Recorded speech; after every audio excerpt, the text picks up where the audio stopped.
اچھا ٹھیک ہے، قبیلہ بنی تیم کے ہیں، کس غرض سے آئے؟ بولے تجارت کی غرض سے آیا ہوں۔ راہب اٹھا، پیشانی چوما اور کہنے لگا مسرت کے عالم میں، مبارک ہو تم کوئی تاجر نہیں، نبی آخر الزماں کے خلیفہ اور وزیر بننے والے ہو،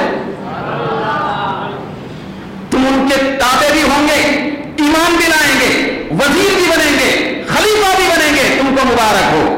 وہ مبارکباد پیش کرنے لگا۔ حضرت صدیق اکبر رضی اللہ تعالیٰ عنہ جب تجسس کی نگاہ سے اس کے اوپر دیکھ رہے تھے، وہ راہب کہنے لگا یاد رکھو اے ابو بکر، میں بھی، تم تو انتظار میں ہو، پھر اب انتظار کی گھڑیاں ختم ہونے والی ہیں۔ میں نے اپنی کتابوں میں زبور اور انجیل میں اس نبی آخر الزماں جس کو محمد امین کہا جائے گا، اس نبی آخر الزماں کے صفات و کمالات میں نے پڑھ لیا ہے، جس وقت سے پڑھا ہوں اسی وقت سے ایمان والا ہوں۔ ابھی اعلان نبوت نہیں ہوا تھا، وہ ایمان لا لیا۔ اس کے بعد راہب کہنے لگا کہ اس نبی کی شان یہ ہے کہ وہ اگر نہ ہوتا، لولاہ لما خلق اللہ السماوات والارضین، اگر وہ نبی نہ ہوتا تو نہ آسمان بنتے نہ زمین بنتی، وہ نبی نہ ہوتا تو نہ نبیوں کا سلسلہ چلتا نہ آدم بنتے، وہ نبی نہ ہوتا تو نہ جنت بنتی نہ دوزخ بنتی، وہ نبی نہ ہوتا اللہ تعالیٰ ساری بزم کائنات کو نہ سجاتا۔ وہ نبی آخر الزمان آنے والے ہیں، مبارک ہو کہ تم کو ان کی طرف سے بہت زیادہ پیار اور محبت، خلافت اور وزارت کی شکل میں ملنے والا ہے۔ اب حضرت صدیق اکبر، انتظار کی گھڑیاں ختم ہو رہی، صدیق اکبر وہاں سے ملک شام کا سفر ختم کر کے واپس ہو گئے، فوری واپس ہو مکہ تشریف لائے۔ مکہ جیسا ہی آئے، پہلا اتفاق تو نہیں تھا نا، وہ 18 سال سے 38 سال تک کتنے سال ہوئے؟ 20 سال۔